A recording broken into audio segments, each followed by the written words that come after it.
Claire Beaumont avait toujours cru que l'ordre et la rigueur finiraient par payer. Diplômée d'expertise comptable, master en audit et contrôle de gestion à Dauphine, elle excellait à dompter les colonnes de chiffres comme d'autres domptent les vagues. À 28 ans, quand elle a épousé Julien Lefebvre, elle a vu dans leur union un projet solide, presque architectural. Julien dirigeait une société d'installation de domotique et d'éclairage intelligent qui décollait doucement. Il répétait souvent, un verre de Bordeaux à la main, toi les chiffres, moi les clients, ensemble on est invincible. Elle y croyait. Le jour elle travaillait dans un cabinet d'audit avenue Hoche, le soir elle aidait Julien à boucler les déclarations, à négocier les délais de paiement avec les fournisseurs. Pendant que ses copines d'école postaient des stories de week-end à Saint-Tropez ou de dîners étoilés, Claire parlait provisions pour risques et amortissements différés. Ça lui plaisait, cette sensation de construire pierre par pierre. Les années ont passé, l'entreprise de Julien a pris de l'altitude. Contrat avec des hôtels particuliers du 7e, loft rénové à Neuilly, showroom de luxe place de la Madeleine. Il rentrait de plus en plus tard, cravate desserrée, odeur de parfum féminin mêlée à celle du cuir neuf de sa nouvelle Audi Q8. Réunion qui s'éternise, client exigeant, impératif de discrétion. Claire montait en grade elle aussi, elle a quitté le cabinet pour devenir responsable financière Europe d'une chaîne internationale de logistique, bureau près de la Madeleine. Salaire confortable, mais horaires écrasantes. Ils ont dû choisir. Continuer à vivre dans leurs 2 pièces haussmanniens un peu fatigués près de la porte Maillot, ou sauter le pas que Julien réclamait depuis des mois, un appartement haussmannien rénové dans le triangle d'or du 16e, avec gardien, cave et place de parking sécurisée. Pour être crédible auprès des gros clients, il faut une adresse qui impose, disait-il en caressant le volant de sa nouvelle voiture.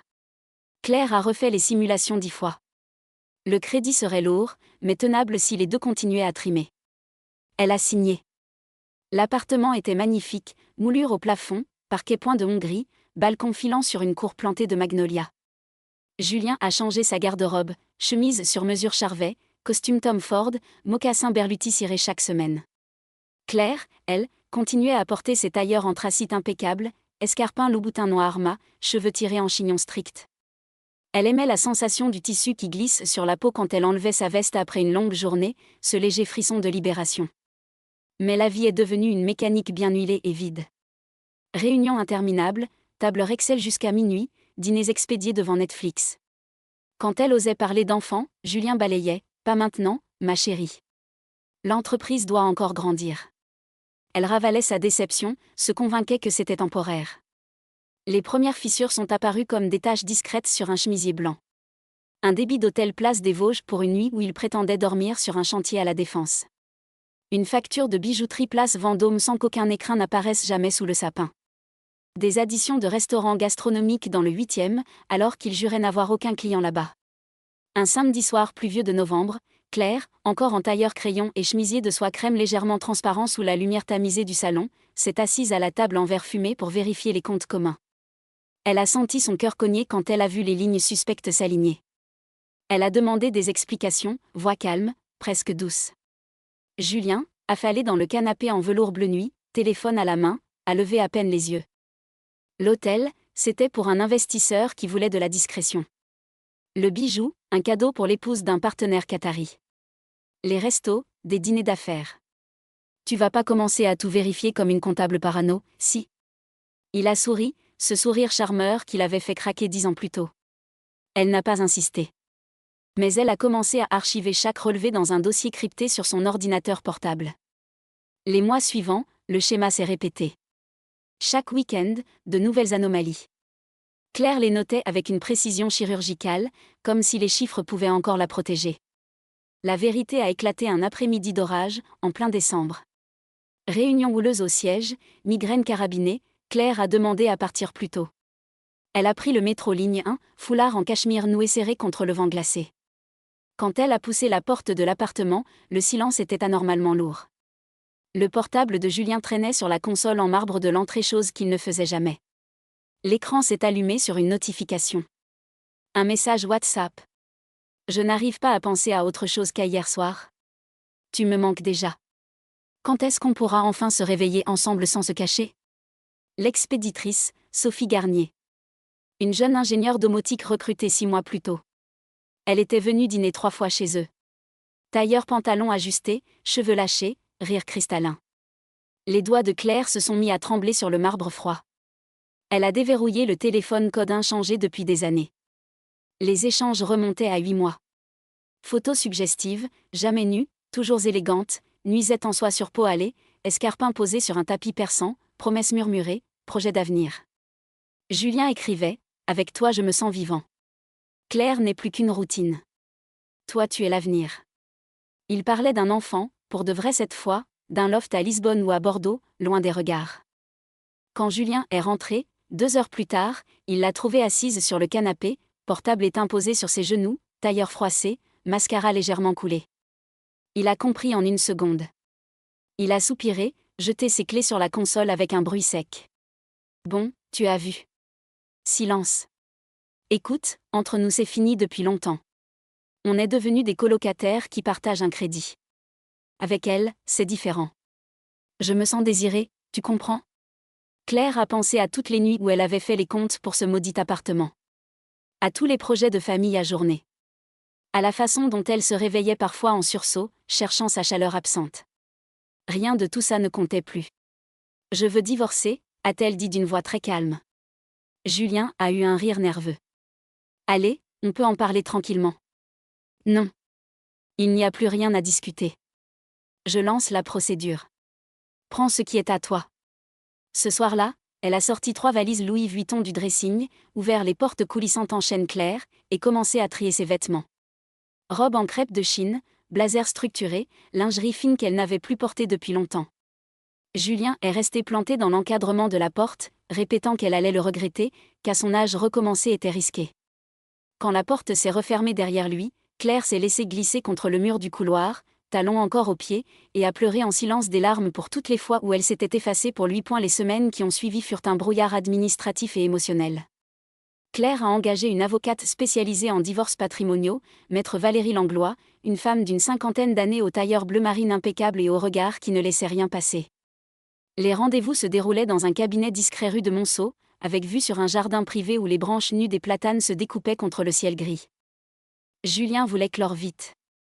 Il a accepté la vente de l'appartement du 16e. Le marché était favorable, le bien s'est vendu en moins de 2 mois avec une plus-value confortable. Ils ont partagé le produit à parts égales, comme prévu. Il n'a pas discuté la répartition de la voiture, elle a gardé la petite Mercedes qu'elle utilisait pour les trajets quotidiens, ni des meubles qu'elle avait choisis avec soin. Il semblait pressé, presque fébrile. Plus tard, Claire a compris pourquoi, Sophie était enceinte de 3 mois.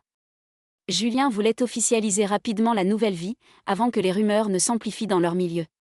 Pendant une des dernières médiations, l'avocat de Julien a posé la question rituelle. Madame Beaumont, outre les biens déjà listés, possédez-vous d'autres actifs ? Comptes, placements, biens immobiliers à votre nom exclusif ? Claire a senti son pouce accélérer sous le col de soie de son chemisier.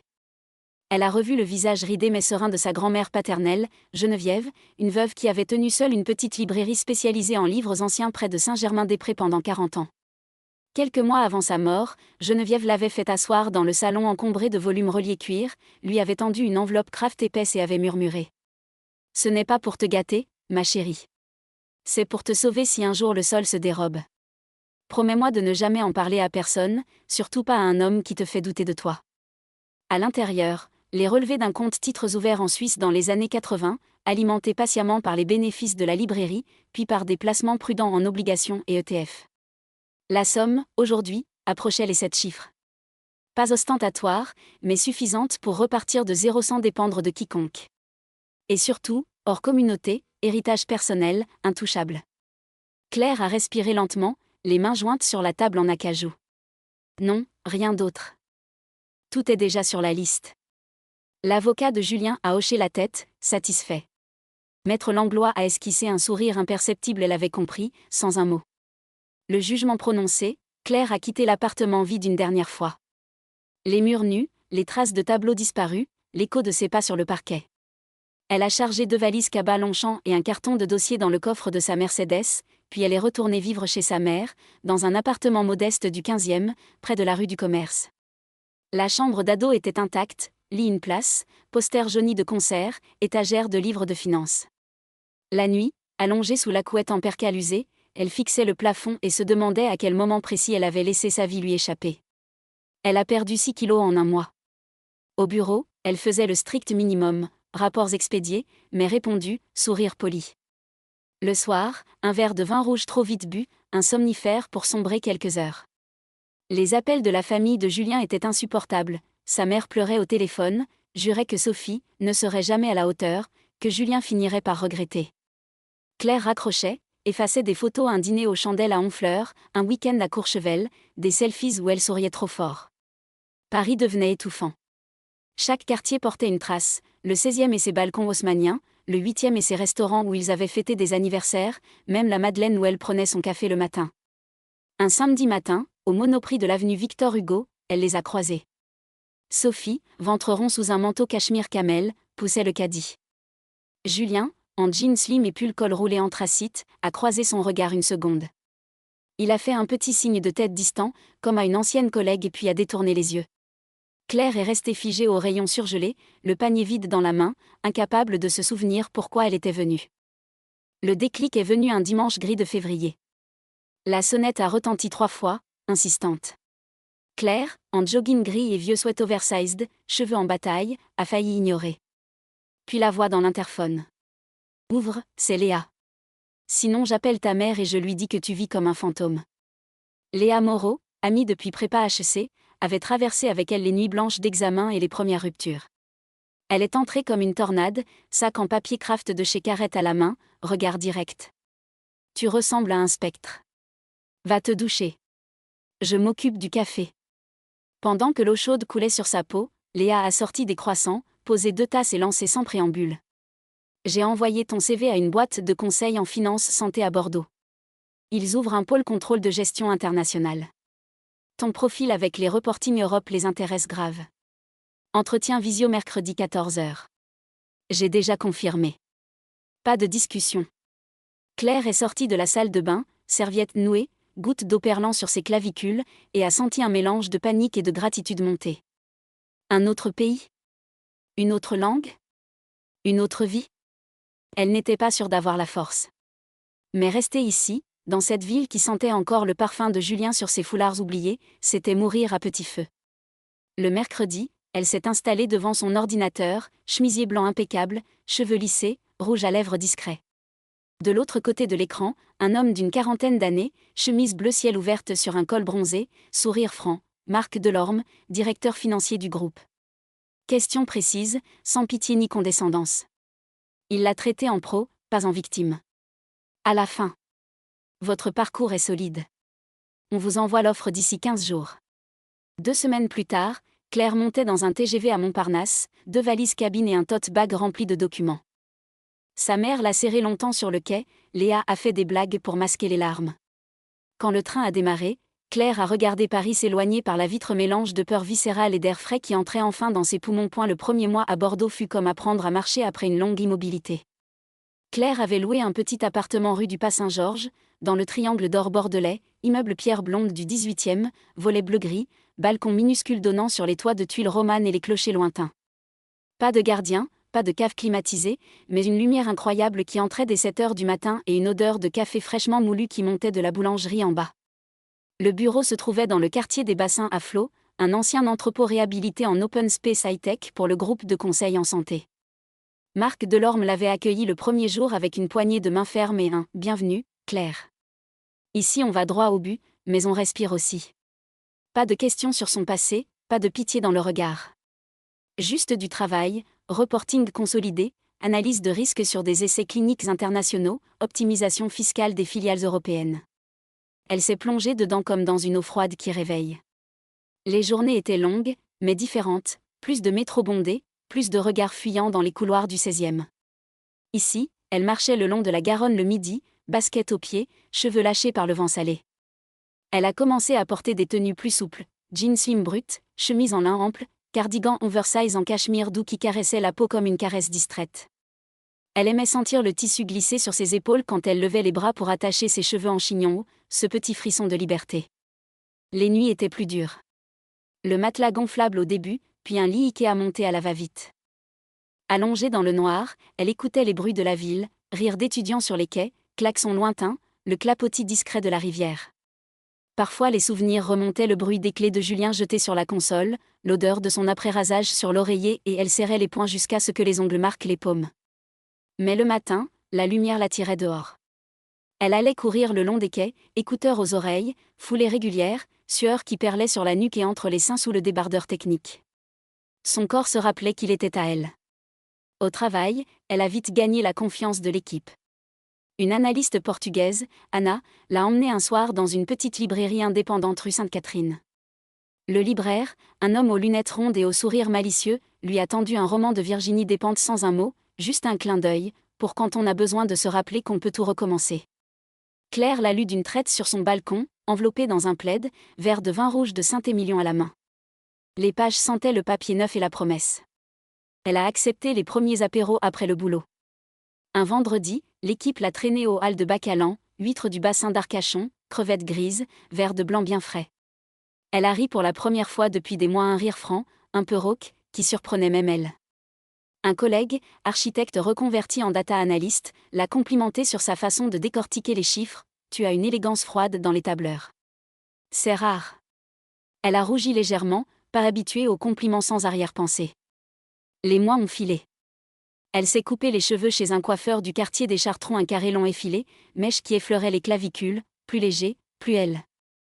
Elle a acheté des robes fluides en viscose qui dansaient autour des jambes quand elle marchait, des sandales à brides fines qui laissaient voir les ongles vernis rouges sombres. Elle aimait sentir le regard des hommes et des femmes sur elle dans la rue, sans peur, sans besoin de répondre. Juste la conscience d'être désirable à nouveau, pour elle-même.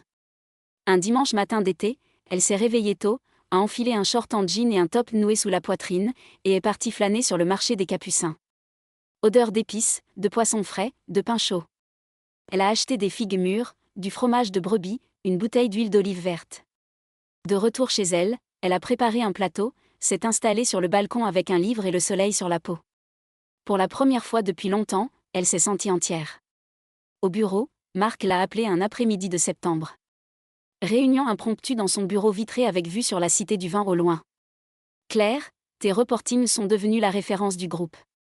On va ouvrir une nouvelle entité à Bruxelles l'année prochaine. Contrôle financier global du projet. Ça te tente de prendre les rênes ? Elle a écouté, le cœur battant sous la soie fine de son chemisier. Bruxelles ? Encore un déménagement, encore un saut. Mais cette fois, pas pour fuir. Pour grandir. Oui, a-t-elle répondu simplement. Je suis prête. Ce soir-là, elle a appelé sa mère, puis Léa. Les deux ont crié de joie dans le combiné. Elle a ouvert une bouteille de champagne, s'est servi une coupe, a trinqué seule face au miroir du salon. Dans le reflet, une femme aux traits plus affirmés, aux yeux qui brillaient, au corps qui se tenait droit sans effort. Elle a passé les doigts sur sa nuque, senti la douceur des cheveux neufs, et sourit. L'automne bordelais enveloppait la ville d'une lumière dorée et mélancolique. Les feuilles des platanes des allées de Tourny jaunissaient, le vent portait l'odeur de la pluie sur la Garonne et des marrons grillés des marchands ambulants. Claire rentrait du bureau un soir d'octobre, manteau camel cintré à la taille, écharpe en soie crème nouée lâchement, quand son téléphone a vibré dans la poche. Léa. Salut ma belle. Assieds-toi avant que je te dise. Le mariage de Julien et Sophie, c'est ce week-end. À l'hôtel Les Sources de Caudalie, pas loin de Bordeaux d'ailleurs. Toute la haute société parisienne y sera. Claire s'est arrêtée net sur le trottoir de la rue Sainte-Catherine, le cœur cognant sous la laine du manteau. Elle a attendu que la vague passe, pas de douleur aiguë, juste une distance froide, comme si on lui racontait l'histoire d'une inconnue. Merci de me prévenir. Mais, ça ne me touche plus vraiment. Léa a soupiré, soulagée. Je sais. Je voulais juste que tu sois au courant. Au cas où. Le samedi suivant, Claire a passé la journée à travailler chez elle, rapport à finaliser pour Bruxelles, playlist jazz en fond, bougie à la figue qui embaumait l'appartement. Vers 22h, alors qu'elle se préparait un thé au jasmin, le téléphone a vibré à nouveau. Léa, cette fois en appel visio, chuchotant depuis les toilettes de la salle de réception. Claire, tu ne vas pas y croire. Un ancien pote de fac de Julien, banquier à Genève maintenant, a lâché une bombe pendant le cocktail. Il a dit, tout fier, ah, et vous saviez que l'ex de Julien, Claire Beaumont, avait un gros héritage caché ? Sa grand-mère avait un compte en Suisse, plusieurs centaines de milliers d'euros, voire plus. Julien n'en a jamais vu la couleur au divorce. Il l'a balancé devant le père de Sophie, un gros industriel du transport, et 3-4 investisseurs. Claire a posé sa tasse, les doigts glacés malgré la chaleur de la pièce. Le père de Sophie est devenu livide. Il a traîné Julien dans une salle à part avec son avocat. Sophie pleure dans un coin depuis. L'ambiance est glaciale. Julien est blanc comme un linge. Quelques minutes plus tard, le téléphone de Claire s'est mis à sonner sans discontinuer. Numéro masqué, puis l'ancien numéro de Julien, puis des SMS qui s'enchaînaient. Claire, il faut qu'on parle. Urgent. C'est à cause de cette histoire de ta grand-mère. Il pense que j'ai caché des trucs au divorce. C'est légal, tu le sais. Mais le beau-père menace de retirer tous les investissements. Il veut que je rembourse une partie du capital déjà injecté. Sophie me regarde comme si j'étais un inconnu. Tu es la seule qui peut clarifier. Dis-leur que c'était ton argent perso, que je n'avais aucun droit dessus. S'il te plaît. Puis les messages suivants, de plus en plus paniqués. Il va couler l'entreprise. On a des dettes partout. Je perds tout. Aide-moi, pour l'ancien temps. Claire a fixé l'écran, immobile. Elle sentait la soie de son pyjama contre la peau, la douceur du tapis sous ses pieds nus, le calme de l'appartement. Elle a pensé à toutes les nuits où elle avait attendu Julien, à ses excuses murmurées, à la façon dont il l'avait traitée comme une assurance vie confortable. Elle a répondu une seule fois. Je n'ai rien à expliquer à personne. L'héritage de ma grand-mère m'appartient. Tu as fait tes choix quand tu m'as quitté. Assume les tiens maintenant. Ne me contacte plus. Elle a bloqué tous les numéros, mis le téléphone en mode avion, et s'est approchée de la fenêtre. Bordeaux scintillait en contrebas, les lumières des quais, le reflet doré sur la Garonne, le pont de pierre illuminé. La chute de Julien n'était plus qu'un bruit lointain. Les jours suivants, Léa lui a raconté la suite par bribes. Le beau-père avait gelé les financements, exigé le remboursement immédiat d'une partie des apports. L'entreprise de Julien, déjà fragile, a dû vendre la berline de luxe, cédée des parts à un concurrent. Julien et Sophie ont déménagé dans un 3 pièces en banlieue parisienne, loin des quartiers chics. Sophie, avec le bébé, s'est retrouvée sans le filet de sécurité familiale. Claire a écouté sans joie mauvaise. Elle a même ressenti une pointe de compassion pour Sophie jeune, naïve, piégée par les mêmes promesses que celles qu'on lui avait faites à elle. 2 femmes trompées par le même homme, à des moments différents. Au bureau, la nouvelle de Bruxelles avançait. Claire préparait son dossier de transfert, CV mis à jour, projection financière, planning. Un après-midi, Marc l'a appelée dans son bureau. Tu pars dans 2 mois. On te laisse le temps de t'organiser. Mais avant, je voulais te dire, tu as transformé ce pôle. Et toi, tu as l'air différente. Plus forte. Elle a souri, un vrai sourire qui montait jusqu'aux yeux. Ce soir-là, elle a enfilé une robe pull en maille fine couleur prune, des bottines en daim, et est sortie dîner seule dans un bistrot des Capucins.